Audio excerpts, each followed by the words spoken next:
From Vermont Public, this is The Frequency. I'm Mitch Wertlieb. It's Friday, May 9th, and here are today's headlines.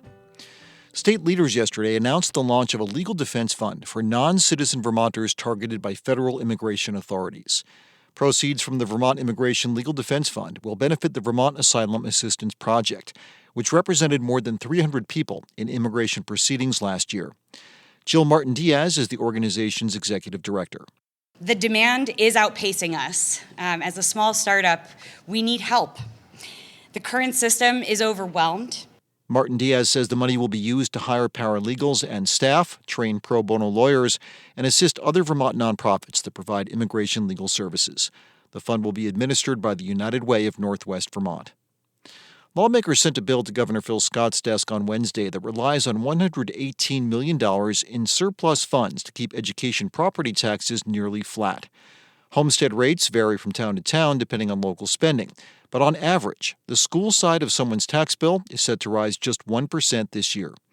Buying down the rate risks creating a tax spike in the following year, but Democratic leaders say voters sent a clear message in November that they wanted immediate tax relief. Democratic Senator Ruth Hardy was one of only two senators to vote against the bill. She says she worries about a financial cliff next year and not setting more money aside to prepare for what's coming out of the White House. We have to be flexible as things change, and in the last 4 months, so much has changed with the federal prospects and where that leaves our very, very, very small state that is very reliant on federal funding. The governor is expected to sign the bill. The winners of the 2024 Vermont Book Awards were announced last Saturday. The state's highest literary prize was given to 4 Vermont authors: Margaret Draft for poetry, Emma Hunsinger for children's literature, Jenna Rose Nethercott for fiction, and Lucy Ives for nonfiction. The winners were selected from a field of 15 finalists. Micaiah Bay Galt is the director of the Vermont Book Awards, and she says the work of all 4 of the winners surprised the judges in some way. It was doing something bold or surprising or unexpected with thinking, with language, with storytelling. And they also all had something big to say. Winners of the Book Awards received $1,000 and a cowbell trophy. And Castleton will host events today and Saturday to celebrate the 250th anniversary of Ethan Allen and the Green Mountain Boys' victory against the British at Fort Ticonderoga. Castleton resident Joe Mark says there will be a parade and an original play tonight. On Saturday, he says runners and cyclists will reenact the amazing journey Samuel Beach undertook to rouse militiamen in Rutland and Addison counties. Well, he did a remarkable 64-mile run. I'll put that in air quotes because I'm sure he had to walk part of that way. And there's one suggestion that he might even have canoed part of that way. It's almost unbelievable. Beach, who was a 23-year-old blacksmith at the time, still managed to join in the raid on the fort. He went on to become an early state legislator and is buried in Whiting. Coming up, the Queen City gets some online love with parts of Burlington making an appearance in a highly reviewed video game called Wanderstop. Vermont Public's Nathaniel Wilson spoke with the project's lead designer. That's coming up after this. You may not know it, but little parts of Burlington showed up in a recently released and highly reviewed video game. Back in March, independent development studio Ivy Road released its first ever game. Wanderstop is a narrative-centric, cozy game about change and tea. Gamers play as Alta, a fallen fighter who trades in their sword for a kettle as they manage a magical tea shop. The game's lead designer, Stephen Margolin, is a Queen City resident and a graduate of Champlain College. Vermont Public's Nathaniel Wilson recently spent some time with Margolin to play the game and learn about his creative process. Wanderstop is a cozy game, and if you don't know what that is, you're not alone. Cozy is a trendy and more loosely defined genre of video game. Stephen Margolin, the lead designer of Wanderstop, says most video games are classified by what they do. First-person shooters are a good example. In those games, you view the world through a playable character's eyes and usually have a gun. But cozy games themselves are weird and nebulous. Like, cozy is what makes you feel good, and it's more of an aesthetic sensibility, and within that, there are some pretty common signifiers that reoccur, like tea, obviously.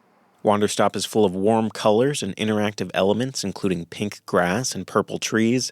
The farming sim elements mean that the forest is as much a character as Boro, your guide through the story and the tea shop's owner. Players work at the shop, growing a garden to harvest plants and fruits to brew tea for travelers making their way through the forest. Grab that tea ball off the shelf. You'll need that too. I played some of the game while Margolin guided me through it.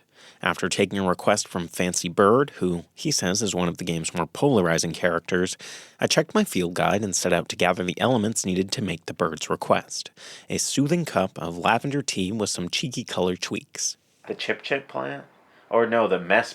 Oh, Yes. I made the messberry plant. Of course, it's right there. Yes, you made a messberry plant, and now it's all filled in. Okay. It's beautiful, but it's not what I need. No. Margolin worked on Wanderstop's gameplay mechanics, level design, and more. He says game design is about communication. It's about taking an idea that exists somewhere and turning it into a reality that can be shared with someone halfway around the world who doesn't speak my native language, who has a weird hunk of plastic with buttons on it. After graduating with a bachelor's degree in game design from Champlain College in 2018, Margolin secured an internship at Game Theory, a game design and development collective based in Burlington. 7 years later, he's had about a dozen job titles at several studios. He says stability is not guaranteed in this field. Working in the game industry, you should always have 2 or 3 months worth of rent saved up. Always, at any time, because you could lose your job at any time. Before joining Ivy Road, the company that developed Wanderstop, Margolin worked at Niantic, a software development company based in San Francisco, best known for developing Pokemon Go. In the summer of 2022, Niantic laid off 8% of its workforce, including Margolin.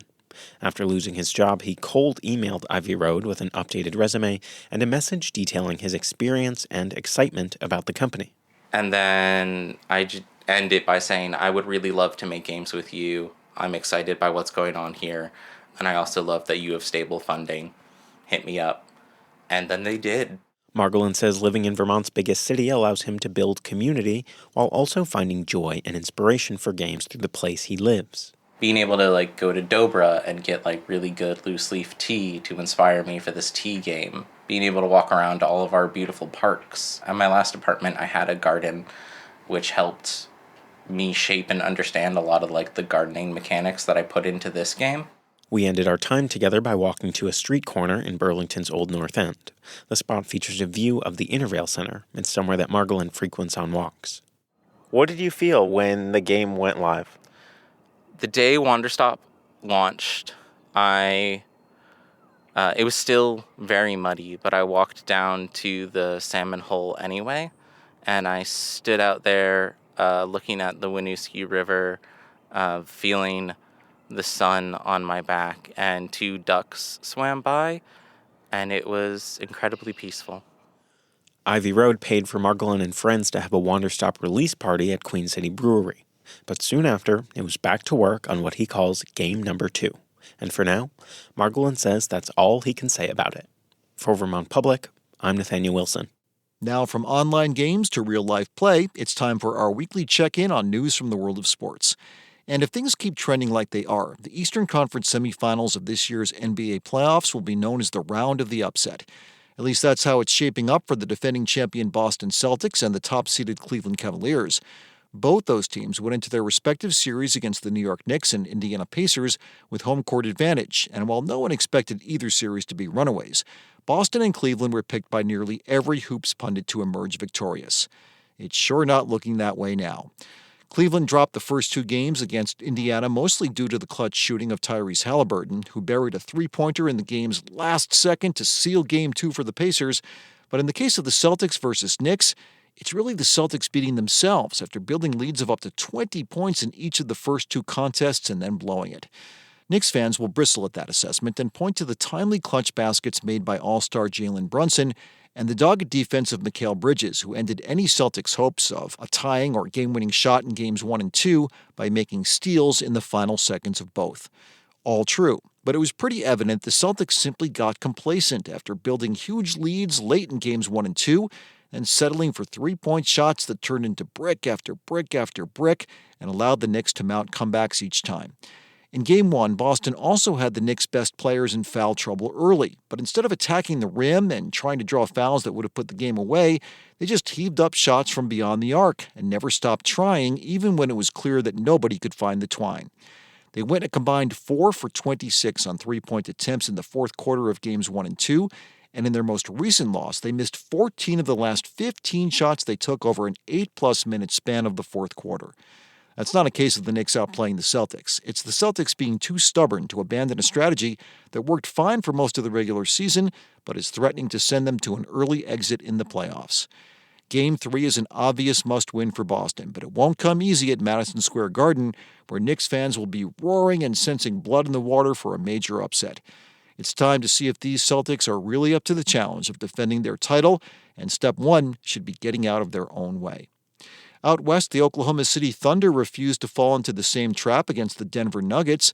After dropping Game 1 on their home court, they roared back Wednesday night with a blowout 149-106 trouncing of Denver to even that series at a game apiece.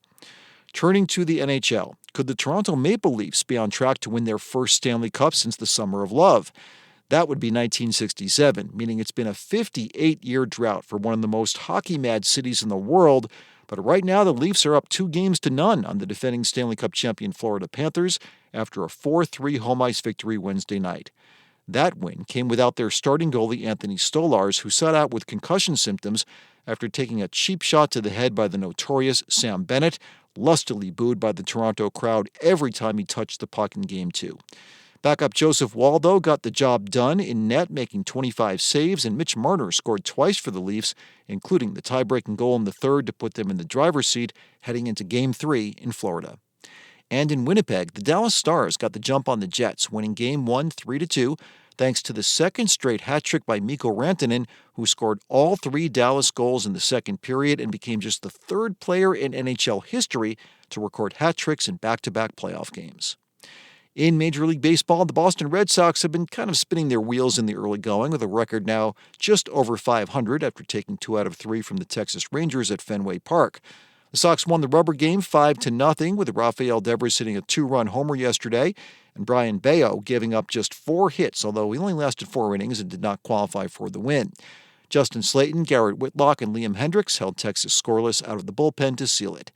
The Red Sox got a win in Game 2 of the series Wednesday because Alex Bregman continues to be all that was advertised and more, belting a home run and a tie-breaking single in the 7th to deliver Boston a much-needed 6-4 win. Wilyer Abreu had 2 solo home runs Wednesday as he continues to rake at the plate, but with apologies to Abbott and Costello, the Red Sox need to figure out who's on first. Tristan Casas is out for the season with a knee injury, and his backup Romy Gonzalez got hurt in the Wednesday game, so they're really getting pretty thin at options for first base. Elsewhere, San Diego Padres starter Dylan Cease looked like he might no-hit the New York Yankees in the Bronx on Wednesday. He carried zeros all the way into the bottom of the 7th before Cody Bellinger spoiled that party with a home run for New York's first hit of the game. And the Yanks went on to win 4-3 in extras on a sac fly off the bat of pinch hitter J.C. Escarra. They're in first place in the AL East with a tight lead over the second-place Red Sox, but the Yanks have the look of a team ready to pad that lead.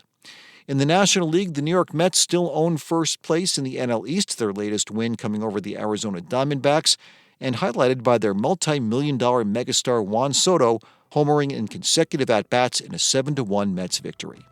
And that's a look at news from the world of sports.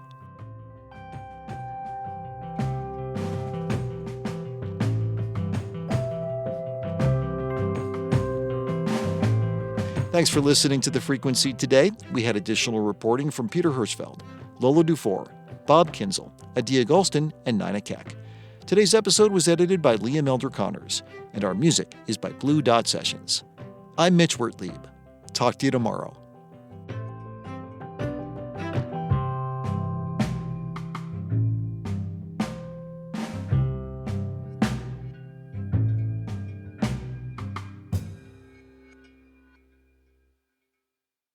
Planet Money helps you understand the economy. We find the people at the center of the story. Garbage in New York, that was like a controlled substance. We show you how money influences everything. Tell me what you like by telling me how you spend your money. And we dig until we get answers. I had a bad feeling you were going to bring that up. Planet Money finds out.